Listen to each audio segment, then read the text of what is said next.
저는 오늘 잠언서 3장 1절에서 6절의 말씀을 가지고 지혜를 구하라 하는 제목으로 함께 은혜를 나누려고 합니다. 요즘 롯데라고 하는 대그룹이 한국뿐만 아니라 일본에도 그리고 또 세계에 여론을 형성하고 있습니다. 그 롯데 그룹의 창업주이셨던 신격호 회장님께서는 아주 훌륭한 분이셨습니다. 그 한국이 어려움을 겪을 때 그 일본에 건너가서 한국인으로서 저 기업을 일으킬 때 정말 그 고생은 말할 것도 없이 아주 심했고 차별도 심했고, 그래서 그 기업이 여기까지 성장하기까지는 그분의 희생과 노고가 없이는 불가능했을 것입니다. 그는 한 번도 웃은 적이 없다고 그러죠. 그래서 그분의 마음을 누구도 읽어낼 수 없을 만큼, 그래서 그 일본 사회에 살아가기 위해서 그는 웃음도 잃어버린 채 살았다고 얘기합니다. 그런데 일련의 사태를 보면서 우리는 마음이 아픈 거죠. 마지막 그분의 연세가 94세 정도 됐습니다. 한국 나이로 한 95세 정도 되었겠죠. 큰아들과 작은아들 그 재산 가지고 다툼을 일으키고 있습니다. 그것이 너무나 커서 일본 온 신문에 도배를 하고 있고, 한국의 신문뿐만 아니라 모든 언론에도 도배를 하고 있습니다. 그 회장께서 유언과 같은 그런 글을 썼습니다. 그런데도 자식들이 정신이 흐려서 그렇다. 이 정신이 명쾌하지가 않다. 그거 어떻게 믿을 수가 있겠는가? 그래서 그분이 쓴 유언과도 같은 그런 서류조차도 인정을 하지 않으려고 합니다. 이 법정으로 가겠죠. 심각한 문제가 야기되고 있습니다. 저는 어린 시절 저희 고향에 부잣집이 있었습니다. 그런데 그 부잣집 어르신이 이 세상을 떠나면서 숨을 몰아쉬면서 자식들을 앉혀놓고 얘기합니다. 저 앞에 턴노는 큰아들이 같고 저 건너편에 있는 산자락에 밭은 둘째가 같고, 이 얘기를 하다가 숨을 헐떡거리는 거예요. 금방 돌아가실 것 같은 거예요. 자식들이 모여서 그 아버지의 그 유언을 듣다 말고 그 아버지가 헐떡거리면서 돌아가시려고 하니까 그 자식들이 하는 얘기가 죽어서는 안 됩니다. 아버지 그러고 죽으시면 안 됩니다. 빨리 말씀하세요. 말씀하세요. 말씀하셔야 됩니다. 아니, 아버지가 돌아가시는데 말하라는 거예요. 빨리 말하고 죽어도 말하고 죽으라는 것이요, 저 뒷노는 누구 거냐고, 그거 말하고 죽으라는 거예요. 나중에 말을 다 마치지 못하고 이 세상을 떠났습니다. 나중에 그 재산을 가지고 싸움이 벌어졌습니다. 저는 그것을 보면서 이것은 인생인가? 유언이 할 말이 그것뿐이 없었는가? 사람이 인생이 떠나면서 마지막 하는 얘기는 아주 중요한 얘기를 하는 것입니다.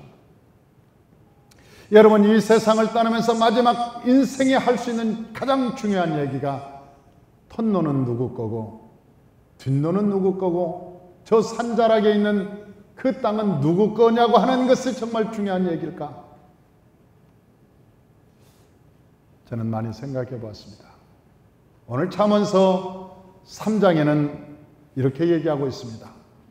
다윗이라고 하는 사람은 마지막 이 세상을 떠나면서 자기 자식에게 얘기하는 겁니다. 솔로몬에게 사랑하는 아들아, 사랑하는 아들아, 너희는 나의 법을 잊지 말고 너희 마음판에 나의 명령을 지켜라. 너희 마음으로 나의 명령을 지켜라. 그리하면 너희가 장수하여 해를 누리게 되고 그리고 네가 존경을 받으리라. 네가 평강을 얻게 되리라.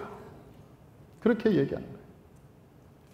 너희가 내 사랑하는 아들아, 너희가 내 말을 경히 여기지 말고 내 말을 지키고 너희 마음에 내 명령을 지키면 네가 장수하고 좋은 해를 누리고 하나님의 평강을 얻게 될 것이다. 그러므로 너희는 하나님의 인자와 진리를 떠나지 말고 그 인자와 진리를 내 목에 메고 내 마음판에 새겨서 그 말을 지키고 행하면 사람 앞에서나 하나님 앞에서 귀함을 얻으리라. 그러므로 너는 마음을 다하여 하나님을 의뢰하고 내 명철을 의지하지 마라. 너는 마음을 다하여 정직히 행하고 그의 길을 따르라. 그리하면 하나님께서 너를 지도하시리라. 이 말씀을 하신 거예요. 사랑하는 성도 여러분, 다윗이라고 하는 사람이 텄눈이 없었겠습니까? 다윗은 여러분 왕이었습니다. 다윗은 왕이었어요. 그리고 그는 군사를 있었습니다. 여러분 왕권이 있었어요. 여러분 그는 기네스북에 올릴 만큼 금이 많은 사람이었습니다. 그러나 여러분 솔로몬에게 한 번도 그 금이 어디에 있다? 재산은 어디에 두었다? 여러분 그렇게 말하지 않았어요. 너는 여호와의 법을 떠나지 마라. 하나님의 말씀을 마음에 새기고 지켜라. 너희가 내 말을 지키고 내 말을 지켜 순종하고 믿음으로 나아가면 하나님께서 너를 하나님 앞과 사람 앞에서 존귀하게 하여 주리라. 야, 멋있는 얘기 아닙니까? 다윗은 인생을 살면서 무엇이 중요한가를 알았던 거예요. 무엇이 소중한 것을 다윗은 알았던 거예요. 그래서 자기를 가장 사랑하는 그 아들에게 마지막 유언을 하면서 하나님의 명령을 지키라고 말하고 그것을 내 마음에 새기라고 말하고 네 목에 걸으라고 말하고 네가 너를 의지하지 말고 여호와의 말씀을 의뢰하라고 신뢰하라고 말하는 것입니다. 사랑하는 성도 여러분, 저와 여러분이 그러한 사람이 되시길 주의 이름으로 축원합니다. 그런데 다윗이 말하는 그 지혜가 어디에 있는 것이냐는 거죠. 지혜가 도대체 무엇이냐는 것입니다. 첫째, 그 지혜는 예수 안에 있습니다. 지혜와 지식이 잘 구별되지 않는 경우가 있습니다. 사람들은 지식과 지혜가 무엇이냐고 얘기합니다. 사람들은 이 세상에서 똑똑하고 사는 법칙을 알고 잘 사는 것을 지혜라고 생각합니다. 그러나 성경은 우리에게 그것을 지혜라고 말하지 않아 그걸 꾀라고 얘기합니다. 그래서 꾀는 어디서 나오느냐? 복 있는 사람은 악인의 꾀를 쫓지 않고 어디서 나오냐? 꾀는 악인에게서 나온다는 거예요. 다시 말하면 믿음이 없는 자들 가운데서 그 꾀가 나온다는 거예요. 사람이 사는 법칙을 아는 거죠. 그들은 사람이 어떻게 살아야 되는지, 자기가 어떻게 살아야 되는지, 여러분 사회생활을 어떻게 해야 되는 것인지 아주 잘 알고 있습니다. 그리고 잘하고 있습니다. 이 땅에서는 나름대로 살 방법을 찾아내고 있습니다. 다른 사람들이 보면 그를 상당히 지혜롭다고 얘기합니다. 그러나 그건 지혜가 아니라고 성경은 얘기합니다. 성경은 그걸 꾀라고 얘기합니다. 사랑하는 성도 여러분, 이 세상의 꾀는 지혜의 이단이라고 얘기합니다. 잘못된 것. 그래서 하나님의 말씀에서 나오지 않고 인간의 속에서 난, 인간의 마음에서 나오는 것을 꾀라고 얘기합니다. 지혜와 지식은 다른 것이죠. 지식과 지혜가 어떻게 다른가? 지식이라고 하는 것은 사람에게서 얻을 수 있는 것을 지식이라고 얘기합니다. 그러나 지혜는 하나님께 얻는 것을 지혜라고 얘기합니다. 하나님께서 주시는 것을 지혜라고 하고 사람에게서 얻는 것을 지식이라고 얘기합니다. 우리는 사람에게서 얼마나 많은 지식을 얻을 수도 있습니다. 여러분, 어린 시절부터 우리가 좋은 경험을 통해서 지혜도 얻고, 여러분, 좋은 학교를 통해서 지식을 습득하기도 합니다. 그러나 그러한 것들을 우리는 지혜라고 말하지 않습니다. 인생에 살아가는 지식이라고 얘기합니다. 또한 지식은 땅의 것이라면 지혜는 하늘의 것이라고 얘기합니다. 여러분, 지식이라고 하는 것은 시대가 지나면 변하는 것이지만 이 지혜라고 하는 것은 시대가 변해도 변하지 않는 불변성을 가지고 있는 것이 여러분 지혜라고 말합니다. 세월이 지나면 지식은 쓸모가 없는 것이 되지만 여러분, 지혜라고 하는 것은, 하늘의 지혜라고 하는 것은 세월이 지나도, 여러분이 성경이 쓰여진 지가 수천 년이 더 되었습니다.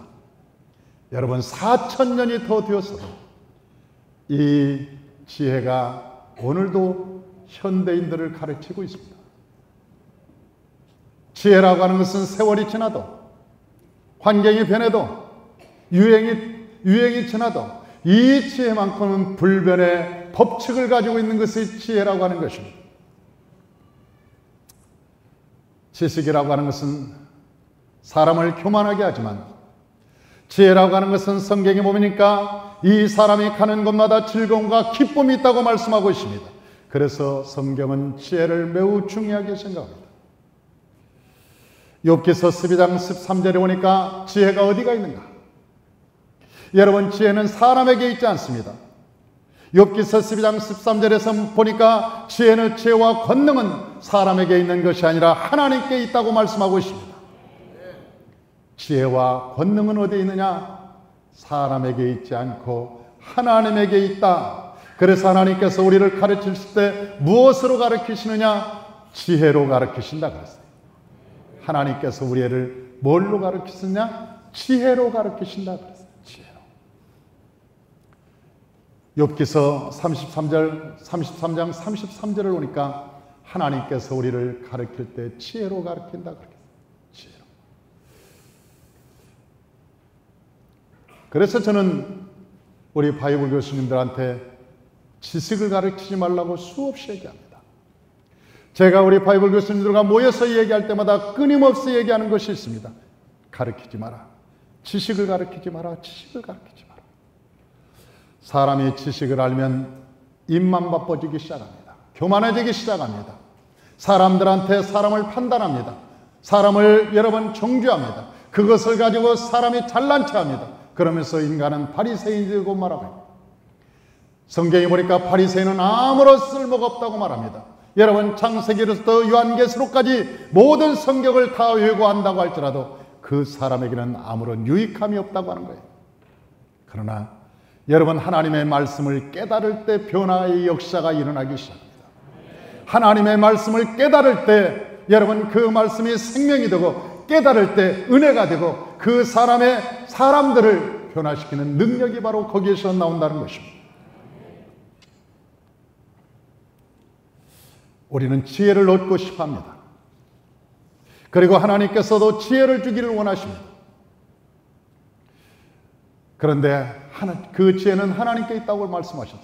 그 지혜가 하나님께 있기 때문에 우리가 하나님을 만날 수가 없어요. 지혜를 얻고 싶습니다. 그런데 그 지혜를 도대체 얻을 수가 없어요. 어디에 있는지 알 수가 없어요. 그래서 하나님께서 이 땅에 예수 그리스도를 보내주셨습니다. 골로새서 2장 3절에 보니까 지혜와 계시가 모두 예수 안에 있다고 말씀하고 있습니다. 지혜가 어디 있느냐?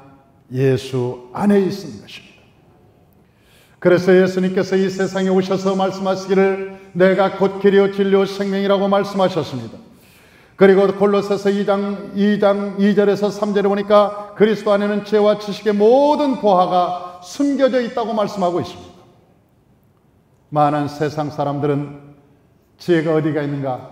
많이 배운 사람에게 있다고 생각합니다. 많은 경험이 있는 사람에게 지혜올 것을 착각합니다. 그런데 로마서 1장 22절에 보니까 이 땅에는 스스로 지혜롭다고 하는 미련한 자가 있다고 말합니다. 성경에는요, 스스로 안다고 생각하는 자, 내가 잘 살 수 있다고 생각하는 자, 그래도 나는 잘 알고 있다고 하는 자, 그런 자에 대해서 스스로 지혜롭다고 하는 미련한 자들이 있다가 이 세상에 있다. 그렇게 말씀하고 있는 것입니다. 또한 욥기서 23장 4절에서는 이 사람들에 대해서 이렇게 이야기합니다. 그러한 지혜는 사사로운 것이다. 네가 가진 것이다. 다시 말하면 너희 스스로 나온 것이다. 네 안에서 스스로 나온 것이다. 그러므로 사사로운 지혜를 버려야 예수 안에서 참된 지혜를 얻을 수 있다고 성경은 우리에게 가르쳐주고 있습니다. 성경은 지혜에 대해서 굉장히 중요하게 생각합니다. 여러분, 지혜에 대해서 매우 대단하게 평가합니다. 성경은 지혜에 대해서 굉장히 중요하게 생각합니다. 그래서 성경이 말씀하시기를 지혜로운 자의 혀는 어떤 것 같으냐? 여러분, 지혜로운 자의 혀는 양약과 같아서 사람을 살린다 그랬어요. 지혜로운 자의 혀는 양약과 같다는 거예요. 그러니까 이 세상에 여러분 무슨 보약 먹는 것 너무 좋잖아요. 옛날에 두바이 가니까 그 두바이 이철성 목사 선교사님이 저한테 이 사슴뿔을 주는 거예요. 사슴뿔 2개를 줘요. 여러분, 세계에서 가장 사슴뿔이 좋은 것이 바로 두바이의 그 시베리아에 있는 사슴뿔이 최고로 좋습니다. 무지무지하게 비쌉니다. 그 값을 쳐줄 수 없어요. 굉장히 비싸요. 왜냐하면 온도 차이가 80도 이상이 나요. 거기에서 자는 사슴뿔이 최고 좋대요. 그래, 그 사슴뿔, 내가 그 시베리아에 왔다고 사슴뿔을 저한테 선물을 해주는데 욕심납니다. 가지고 와서 내가 그걸 그대로 먹으면 120살은 살겠더라고요. 여러분, 그런데 제가 늘 마음속에 목사는 가방에 성경책 위에는 들어서는 안 된다는 늘 철칙을 가지고 있어요. 목사의 가방에는 성경책 위에는 아무것도 있어서는 안 된다는 내 마음의 철칙이 있어요. 그걸 어떻게 할까? 그래서 그날 밤에 이 톱으로 그것을 탁 잘잘하게 잘랐어요. 탁 잘라서 우리가 그때 한 13명인가 15명 정도가 아니다. 우리가 23명이 갔다. 그 23명이 우리가 갔는데 탁 이만큼씩 잘라가지고 우리 모든 성도님들한테 다 나눠줬어요. 아마 그래서 지금까지 그분들이 아프지 않나 봐요.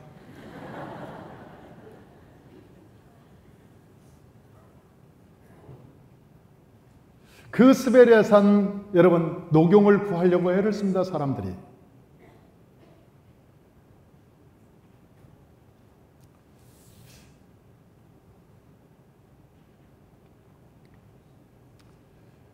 그런데 그보다 더 좋은 게 지혜로운 사람의 언어라는 거예요. 지혜로운 사람의 말 한마디는 여러분 사람의 뼈의 골수를 윤택하게 하고 이 골수를 살리고 그 양약과 같아서 사람을 살려낸다는 거예요. 어떤 사람을 만나면 기쁨이 있습니다. 어떤 사람을 만나면 신이 납니다. 여러분, 그 사람을 만나면 살맛이 납니다. 비전이 생깁니다. 꿈이 생깁니다. 그 사람을 만나면 여러분 삶의 기쁨과 즐거움이 가득해요. 그런데 어떤 사람을 만나면 성질나는 거예요. 아니, 보기만 해도 사람이 성질나는 거예요. 짜증나요. 기분이 안 좋아요. 별로 기분이 안 좋아요. 여러분, 성경에서는 우리에게 뭐라고 말씀하시느냐? 지혜를 얻는 자는 그 사람에게 생명나무와 같은 것이다. 생명나무와 같은 것이다. 지혜를 얻는 것은 어떤 것이냐? 생명나무를 얻는 것 같다. 생명나무는 어디 있느냐? 보니까 에덴 동산에만 생명나무가 있는 거예요. 에덴 동산에. 여러분, 저와 여러분이 이 지혜를 얻으면 저와 여러분이 에덴 동산이 된다는 거예요. 여러분, 저와 여러분 안에 에덴 동산 같은 생명나무가 있어서 저와 여러분을 통해서 수많은 사람들이 생명나무의 열매를 따먹고 그 사람들이 살아나고 기쁨이 있고 소망이 생기고 꿈이 생기고 하나님의 은혜를 받고 할렐루야. 그래서 우리가 복음의 통로자, 축복의 통로자, 비전의 통로자가 되어서 인생을 행복하게 살아갈 수가 있다는 거예요. 지혜를 얻는 자는 생명나무를 가진 자와 같다고. 내 안에 생명나무를 얻은 것과 같다. 여러분 얼마나 좋겠습니까? 또한 지혜자의 교훈은 생명의 샘과 같다. 그렇게 잠언서 13장 14절에 말씀하고 있습니다. 지혜자의 교훈은, 지혜자의 한마디는 생명과 생명의 샘과 같다. 우리가 주의 목사님 저하고 식사 한번 하세요. 그러면 여러분 목회자들은 성도와 식사할 때 그냥 가서 밥 사주니까 그냥 식사 한번 그 밥을 먹어야지 그리고 가는 줄 아세요? 천만에. 그 성도들이 식사하자고 할 때 여러분 주의 종들은 기도합니다. 왜? 그게 밥 먹으러 가는 게 아니잖아요. 지금 밥 먹으러 가는 게 아니고 가면서 그 성도가 식사의 시간에 살아나야 되고 그 성도가 소망을 얻어야 되고 문제가 해결돼야 되고 그 마음의 짐이 사라져야 되고 그 시간에 하나님의 역사가 나타나야 되기 때문에 이게 뭐냐? 우리의 교훈은, 지혜자의 교훈은 생명의 샘과 같다 그랬어요. 생명의 샘. 그 시골에 옛날에 보면 우물이 있습니다. 그 우물이 있는데 그 우물에 여름날이 되면은 그 도래박을 길게 내려서 도래박을 막 올려. 그래서 그 물을 떠다가 시원한 물에다가 보리밥을 딱 말아가지고 거기에 그 텃밭에 있는 고추를 탁 따다가 찬물에 씻어가지고 그 된장하고 보리밥하고 찍어 먹으면 얼마나 맛있는지. 아니 지금도 가끔 생각이 나는 거예요. 그 우물물을 떠서 보리밥 말아가지고 그 고추 그 찍어 먹는 그 맛이 얼마나 맛있는지. 그게 어디까지 내려가는지 아세요? 그 샘물은 이 아랫배까지 내려가. 시원해갖고 아랫배까지 시원해.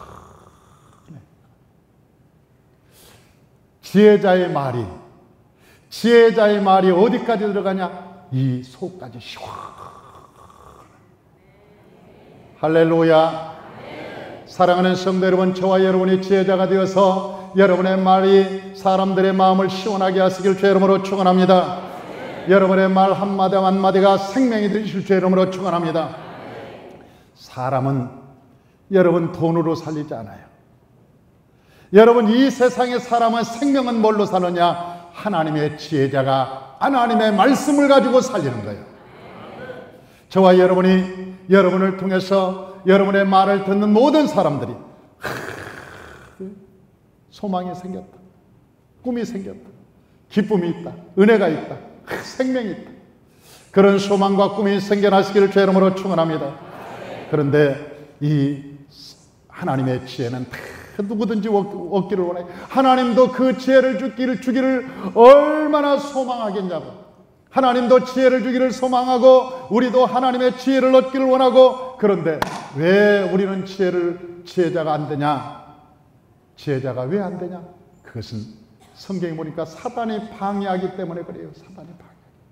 사단이 우리가 지혜자가 되지 못하도록 여러분 방해합니다. 끝까지 사단이 방해하는, 우리가 지혜자가 되지 못하도록 끊임없이 방해하는 거예요. 왜냐하면 지혜자가 되면 사단은 있을 곳이 없기 때문에 그래요. 여러분 우리가 지혜자가 되면 영혼이 잘됨같이 범사가 잘되고 강건한 하나님의 축복을 받는 걸 사단은 누구보다도 잘 알기 때문에 여러분 사단은 우리가 지혜자 되는 것을 절대 싫어해요. 그래서 여러분 저 아담과 하와가 지혜자로서 살아갔잖아요. 에덴 동산을 살아갈 때 하나님께서 그에게 지혜를 주어서 모든 동물을 지나가게 했습니다. 그래서 모든 아담과 하와가 저 동물을 다 이름을 지었어요. 그렇게 지혜로웠어요. 이 아담이 가는 곳마다 기쁨이 충만하고 동산을 저 하나님께서 맡길 만큼 지혜로웠어요. 여러분 동산이 어떤 동산입니까? 하나님께서 만든 에덴 동산은 정말로 위대한 동산. 그런데 그 동산 전체를 누구한테 맡겼느냐? 다 아담에게 경작하도록 맡긴 거예요. 그런데 아담이 죄를 짓고는 그걸 경작할 수가 없었어요. 그래서 쫓겨난 거예요. 경작할 수. 하나님의 그 나라의 땅을 경작할 수가 없는 거예요. 지혜가 없어서. 지혜를 잃어버렸어. 그런데 지혜를 왜 잃어버렸느냐? 죄 때문에 잃어버린 거예요. 죄. 사랑하는 성도 여러분, 죄라고 하니까 어떤 사람은 이 세상에 술 먹고 담배 피우고 이 세상에 뭐 방탕하고 노름하고 뭐 사기치고 뭐 그런 것을 죄인 줄 알아. 음란하고 이런 것을 죄인 줄 아는데 성경이 보니까 그게 죄가 아니야. 어떤 분은 그럼 뭐가 죄지? 그건 죄의 열매야. 그건 죄의 열매지 죄는 아니야. 죄의 본질은 뭐냐? 사랑하는 성도 여러분, 저 아담과 하와가 저희 에덴 동산에서 사기를 쳤습니까? 도둑질을 했습니까? 살인을 했습니까? 아니면 저 아담이 저 에덴 동산에서 한 죄가 뭐가냐? 그 아담과 하와가 그 에덴 동산에서 무슨 죄를 지었어요? 선악과를 따먹은 죄 이외에는 진 적이 없는 거예요. 선악과를 따먹고 그리고 나서 그 이후에 죄가 열매로 나타나기 시작하는 거예요. 그런데 그 선악과가 뭐냐? 네가 하나님같이 되라는 거예요. 네가 하나님같이 되라는 거예요. 네가 하나님처럼. 그러니까 너는 네 마음대로 살아라. 네가 하나님처럼 네 마음대로 살아라. 이것이 사탄이 우리에게 지혜를 주지 못하게 하는 방해 공작입니다. 끊임없이 방해 공작. 이 죄로 말미암아 인간은 하나님의 지혜를 얻지 못하는 거예요. 왜? 내가 하나님이 되어서. 사랑하는 성도 여러분, 인간의 최고의 지는 자기가 하나님이 된 것입니다. 인간이. 그래서 부부가 살다가도 여러분 자기 마음대로 안 되면 때려치기도 하고, 여러분 자기 마음대로 안 되면 승질내기도 하고, 여러분 화내기도 하고, 여러분 자기 마음대로 안 되면 폭력을 행사하기도 하고, 여러분 그것이 하나님을 믿는 사람들조차도 그런 경우가 있다는 거예요. 아내는 아내대로 하나님처럼 살려고 하고, 남편은 남편대로 자기 마음대로 하나님처럼 살려고 하는 그런 모습을 인간은 가지고 있다는 거예요. 이 죄 때문에 하나님의 지혜가 그에게 임하지 못한다는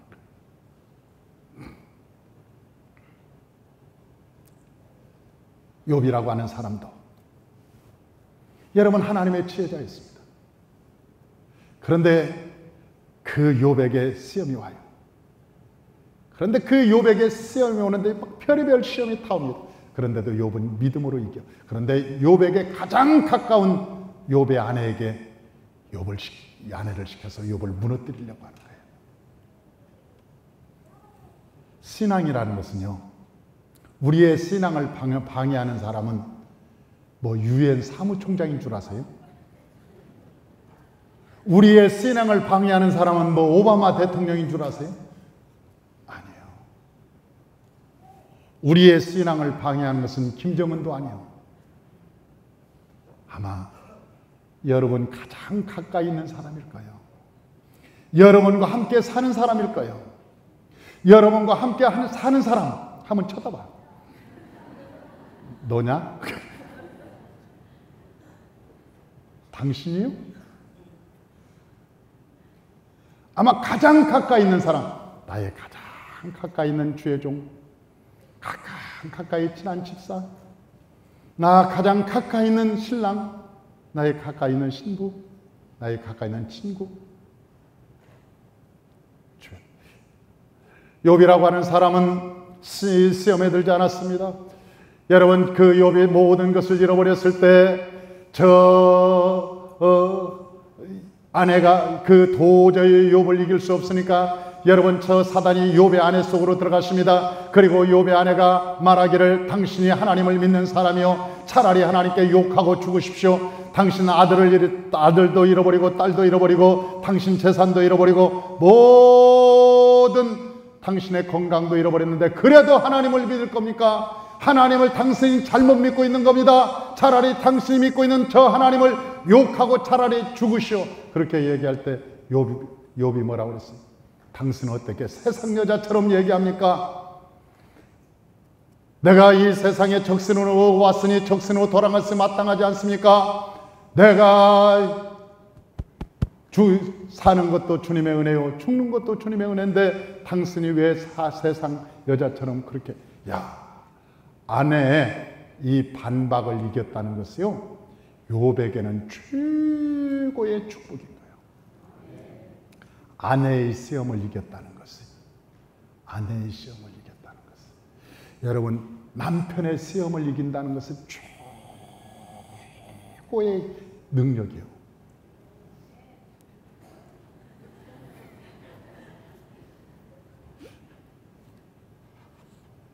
여러분, 시험이라는 것이 어디서 멀리서 오는 게 아니에요. 가장 가까운 데서 우리에게 시험이 오기 때문에 그러는 거예요. 저와 여러분, 신앙이 성장할 때, 믿음이 성장할 때 가장 가까운 데서 여러분, 사단이 그 속에 들어가서 역사하거든. 하나님의 말씀을 깨닫고 넉넉히 승리하며 이기시길 주의 이름으로 축원합니다. 왜 사단은 우리에게 그렇게 여러분 공격하느냐? 우리가 하나님을 만나면 우리가 세상을 넉넉히 이길 수 있기 때문에 그러는 거예요. 하나님을 한번 만나면 세상을 모든 사람이 이길 수 있는 거예요. 하나님을 만나면. 그래서 하나님께서 로마서 8장에 말씀하시기를 이렇게 말씀하셨어요. 그러나 이 모든 일에 우리를 사랑하시는 이로 말미암아 우리가 넉넉히 이기느니라. 내가 확신하노니 사망이나 생명이나 천사나 권세나 현재나 미래나 능력이나 높음이나 낮음이나 우리 주 예수 그리스도에 있는 하나님의 사랑에서 우리를 끊을 수가 없다. 하나님의 사랑에서 우리를 이겨내지 못하는 거예요, 마귀가. 그래서 어떻게 하든지 우리가 지혜롭지 못하게 하려고 하나님을 못 만나게 해요. 어떤 사람들은 돈을 줍니다. 어떤 사람은 명예를 줍니다. 어떤 사람은 권세를 줍니다. 여러분, 저 아담과 하와를 유혹할 때 여러분, 선악과를 주면서 보암직하고 먹음직하고 탐스럽게 하게 만들어서 사단이 주면서 여러분, 그들을 유혹했던 것처럼 오늘날에도 우리가 여러분 물질로, 명예로, 여러분 이 세상의 권세로 우리를 끊임없이 유혹해서 하나님보다도 뭘 사랑하게 만드냐? 세상을 더 사랑하게 만드는 거예요. 하나님보다도 세상을 더 사랑하게 만드는 거예요. 그래서 우리의 마음을 빼앗아가는 거예요. 하나님을 못 보도록. 그래서 고린도후서 4장 4절에 말씀하시기를 이 세상의 신이 믿지 않는 자들의 마음을 혼미케 해서 그리스도의 영광의 광채를 비치지 못하게 한다. 그리스도의 영광의 광채가 비치지 못하게 한다 그랬어요, 사탄이. 어떻게 하든지. 그래서 예수께서 이 세상에 오신 거예요. 어떤 사람들은 예수가 이 세상에 와서 십자가에서 죽으심이 나와 무슨 상관이 있는가 그렇게 얘기하는 사람도 있습니다. 그런데요, 선악과를 따먹은 저 아담과 하와의 죄가 우리의 뼛속까지 스며들어 있는 거예요. 우리의 뼛속까지. 그리고 우리의 피까지도 여러분 유전적인 피가 DNA가 그러고 있어요. 아담의 DNA가. 우리의 피까지도. 우리의 뼈 골수까지도 저 아담과 하와의 DNA가 지금 흐르고 있습니다. 우리가 찬송가는 그렇게 의라고 하는데도 안 이어진대. 그런데요, 유행가는 한 번 들으면 안 해? 아니, 찬송가는 그렇게 매일 부르고 해도 찬송가는 모르는데, 아니, 우리 옛날에 신학교 때 설악산에 한번 여행을 가본 적이 있어요. 다방을 한 우리 학생이 하나 있어요. 다방을 운영했던. 그런데 그 다방에 큰 DJ 보면서 유행가 틀어주고 그랬던 사람이었는데, 아니, 신학교를 들어와서 거듭나서 유행가를 다 잃어버려야 되잖아요. 그 사람한테 마이크를 주니까 여기서 설악산까지 메들리로 불어. 유행가를 하나도 안 잃어버렸어. 메들리로 그냥 쫙. 야, 기억력 좋대. 우리가 세상에 얼마나 민감한지 아세요? 얼마나 민감한지. 유행가는 몇 번 안 들으면 탁 입력이 된다니까. 찬송가는 매 예배 때마다 불러도 입력이 안 돼. 그게 왜 그런지 아세요? DNA 때문에. 뼛속까지 세상이 들어와 있는 거예요. 뼛속까지. 이 지남철처럼 세상은 탁탁탁탁 잘 붙어. 그런데 하나님의 거룩한 백성이 되기는 힘들어. 그래서 예수님께서 십자가를 짊어지신 거요. 예수님께서 십자가를 짊어지신 것이 왜 예수님께서 십자가를 짊어지시냐? 여러분, 그가 찔림은 우리의 허물을 인하며 그가 상함은 우리의 죄악을 인함이라. 그가 징계를 받음으로 우리가 평화를 누리가 그가 채찍에 맞음으로 우리가 다 나음을 입었노라. 예수님께서 왜 여러분 그가 왜 찔리고 왜 상함을 받고 왜 그가 채찍에 맞고 여러분 그가 왜 고통을 당했느냐? 우리의 뼛속까지 여러분 그 아담과 하와의 DNA가 있어서 그것을 다 없애려고 십자가에 달려 돌아가시면서 왜 머리에 여러분 가시 면류관을 썼느냐? 우리의 생각의 죄 때문에 가시 면류관을 쓴 거예요. 왜 양손과 양벌에 여러분 대못이 박혔느냐? 그것은 우리의 손과 발로 찢는 죄 때문에 그런 거예요. 왜 여러분 옆구리에 창이 찔려가지고 물과 피를 다 쏟았느냐? 우리가 가지고 있는 마음의 생각의 죄 때문에 옆구리에 창을 찔러서 물과 피를 다 쏟아내서 여러분 예수님께서 십자가에 죽으신 거예요. 그래서 예수 그리스도가 나의 구주가 되어야 우리가 세상과 분리하고 세상을 이길 수 있는 거예요. 저와 여러분이 예수 그리스도 안에 사시길 주 이름으로 축원합니다. 할렐루야.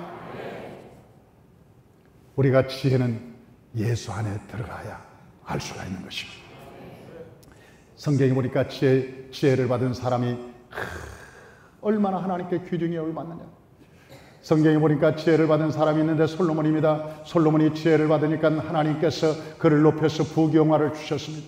지혜를 받았더니 장수의 비결, 장수도 주셨고 하나님께서 이 세상에 살아갈 때 물질 축복도 다 주셨어요. 뿐만 아니라 저 이디오파의 저 세계 각국에서 그의 지혜를 배우려고 모든 존귀한 자들이 다 여러분 저와 여러분이 지혜자가 되면 사람 인복이 따르기 시작하는 거예요. 아니라는 거예요. 우리가 지혜자가 되면 인복이 따르는 거예요. 인복이 따르면 물질 축복이 그 뒤에 따라와. 인복이 따르는. 우리가 지혜자가 되면 하나님께서 붙인다니까요. 우리 샬롬을 지난번에 수요일날 내가 저 옥천에 부흥회 가느라고 갔어요. 근데 그 총장님이 이제 총장 그만두시고 은퇴하셨는데 누가 2만 평을 땅을 줬어요. 옥천에 가서 총장님이 누가 2만 평을 땅을 줬는데 거기 보니까 3층짜리 기도원도 크게 지어졌더라고요. 3층에는 숙소고 2층에는 성전이고 1층에는 사무실이고 방이 한 5개 있는데 부흥회를 해달라고 그래서 우리 샬롬을 데리고 갔어요. 거기 가서 그 부흥회를 하는데 그 총장님이 영어를 얼마만큼 잘하냐? 현지인보다 더 잘합니다. 현지인보다 영어를 더 잘해. 그래도 샬롬하고 영어를 막 해보더니 나한테 그러는 거예요. 아니 미얀마 사람들은 영어를 못하는데 어디 사냐고 그랬어. 미얀마 산다니까 어떻게 저렇게 영어를 잘하냐고. 고급 영어라고 나한테 그래요. 그래서 내가 오면서 샬롬한테 물어봤어요. 샬롬 어떻게 영어를 배웠냐? 그랬더니 미얀마 사람들은 영어를 못한대요. 한국처럼 고등학교 졸업할 때 뭐 그런 영어를 배운다는 거예요. 그런데 자기는 영어를 배우려고 인도로 갔대. 인도로 가서 인도에서 대학을 나오고 대학원을 하면서 하루에 10시간씩 영어를 배웠다는 거예요. 영어를 얼마나 많이 열심히 배웠는지 지금은 영어로 아주 자유자재로 설교도 하고 자유자재로 말도 하고 그리고 얼마나 영어를 잘하는데 나를 가르치잖아요. 꼭 미래에 나를 보는 것 같아요.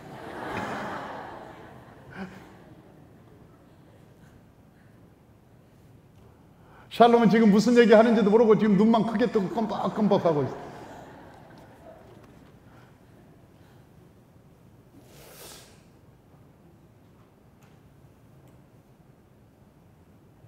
미얀마 사람 치고 저렇게 영어를 잘하는 사람, 고급 영어를 잘하는 사람 본 적이 없대요, 총장님이. 자기도 외국인들을 굉장히 많이, 학교에도 외국인들이 많은데. 내가 그랬어요, 샬롬한테. 샬롬, 네가 복 있는 사람이다. 네가 복 있는 사람이다. 사랑하는 성도 여러분, 이 복은 누가 주느냐? 하나님이 주는 거예요. 왜냐하면 복의 근원이 하나님이기 때문에. 우리가 하나님의 지혜로운 자가 되면 사람의 만남의 축복이 일어나기 시작하고 복 있는 사람을 붙이게 되고 복 있는 사람이 물질도 가지고 오고 은혜도 가지고 오고 사람도 가지고 오고 그래서 복 있는 지혜를 받으면 하나님께서 사람을 붙여 만남의 축복을 만들어 주기 시작합니다. 솔로몬이 그런 사람이었습니다. 솔로몬이 그런 사람이었어요. 솔로몬이 하나님의 지혜를 받으니까 동서사방에서 수많은 사람들이 모여들기 시작하는 거예요. 두 번째, 요셉이라는 사람이 복 있는 사람이었어요. 여러분, 형들한테 팔려갔습니다. 그는 여러분 갈 바를 알지 못했습니다. 노예로 그것도 팔려갔지만 하나님께 그 복 있는 사람이 되니까 요셉이 보디발의 집에 가니까 보디발의 집이 복을 받고, 감옥에 가니까 감옥이 복을 받고, 여러분 애굽에 가니까 애굽이 복을 받고. 보디발이 하는 얘기가, 너를 보니까 하나님이 함께하는 것 같고, 하나님이 너와 함께하니까 우리의 모든 지역이 다 복을 받았다고 저 보디발이 고백하는 거예요. 여러분, 저 바로가 고백하는 거예요. 지혜로운 자는 가는 곳마다 여호와의 복이 따르게 되는 거예요. 할렐루야. 그런데 마지막으로 지혜는 누가 받느냐? 성경이 보니까 하나님을 경유하는 자가 받다. 하나님을 경유하는 자. 그러니까 예배를 드릴 때 여러분, 이게 예배 드리는 것이 설교 듣는 것이 아닙니다. 예배를 드리기 위해서 20분 전에 여러분 와서 성경을 찾아보고 찬송도 찾아보고 말씀도 준비하고 자세도 똑바로 하고, 어쩌녁에 여러분 주일날 예배 드리기 위해서 어쩌녁에 일찍 잠을 자서 절대 졸지 말고. 나는 설교 끝나면 다른 건 기억이 안 나. 하나도 안 나고, 어떤 사람이 그 입만 얼마나 크게 보이는지, 환상 중에도 보여. 환상 중에도 그 입만, 그 입이 왜 그렇게 크게 환상 중에 보이는지. 다른 건 아무것도 기억나지 않아. 야, 예배를 개떡같이 드리니까 여러분 그 밤새도록 밤늦게까지 있다가 그 성경 쳐들고 늦게 와서 앉아서 무슨 설교 한번 해봐. 나 들으려니까. 얼마나 오늘 은혜 받는 거 보자. 그게 은혜 받겠냐고. 그게 제가 옛날에 우리나라 최고의 소금 장수 그 장로님 내가 만나서 얘기하면서 내가 은혜 받았어요. 그 장로님이 뭐라고 앉으세요? 목사님, 저는 토요일 날 5시간씩 기도합니다. 기도원에 가서 5시간씩 기도해요. 그래서 내가 그랬어요. 아니 무슨 장로님 토요일 날 무슨 5시간씩 기도해요? 그랬더니 주일날 설교에 은혜 받으려고 5시간씩 준비합니다. 내가 그게 굉장히 도전받았다니까요. 사랑하는 성도 여러분, 우리가 하나님을 경외하는 자는 예배를 잘 드리는 자요, 예배를 잘 드리는 자는 하나님께서 성령의 불을 주는 자요, 성령의 불을 받은 자는 내가 없어지고 하나님의 주권이 세워지는 자요, 하나님의 주권이 세워지면 세상이 끊어지고 하나님께 신령과 진정으로 예배를 드리는 자요, 진정으로 예배를 드리면 하나님의 군사가 되는 자요, 군사가 되면 저 여호수아와 갈렙처럼 하나님의 약속의 땅을 점령하는 자요, 가는 곳마다 하나님이 함께하는 자인 것을 믿습니다. 할렐루야. 그래서 내 생각, 내 명철을 버리고 우리는 여호와의 말씀을 묵상하는 거요. 여호와의 말씀은, 율법은 완전한 영혼을 소성케 하고 여호와의 증거는 확실하여 우둔한 자로 지혜롭가며 여호와의 교훈은 정직하여 마음을 기쁘게 하고 여호와의 계명은 순결하여 우리의 마음을 밝게 하기 때문에 그렇습니다. 우리의 마음. 그래서 우리가 하나님을 경외하는 자는 예배하는 자요, 예배를 잘 드리기 위해서 하나님께 무릎 꿇는 것인데, 그 무릎 꿇는 것이 뭐냐? 기도하는 것이다. 하나님께 무릎 꿇는 것이 무엇이냐? 기도하는 것이다. 할렐루야. 설교 들어서 변화된 사람은 나는 별로 많지 못 봤어요. 기도하는 사람은 변화가 됩니다. 기도할 때 하나님께서 내 말을 주셔요. 저는 목회하면서, 지금까지 목회하면서 기도하면서 하나님이 말씀하신 것을 순종하면 도저히 불가능한 것도 되었지, 기도하지 않고 한 것은 한 번도 된 적이 없었어요. 된 것이 없었어요. 한 번도.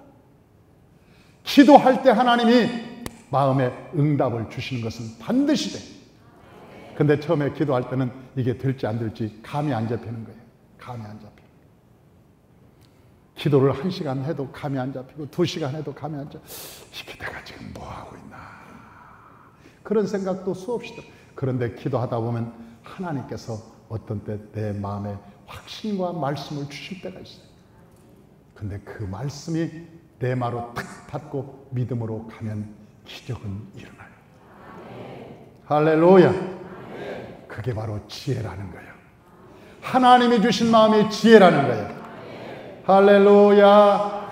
그러므로 저와 여러분 사람의 생각과 여러분의 명철과 여러분의 지식과 경험을 의지하지 말고 하나님께 무릎 꿇고 하나님께 기도함으로 하나님을 경외함으로 하나님이 여러분에게 주시는 레마와 말씀과 환상과 꿈을 가지고 믿음으로 살아가시기를 주의 이름으로 축원합니다. 기도하겠습니다.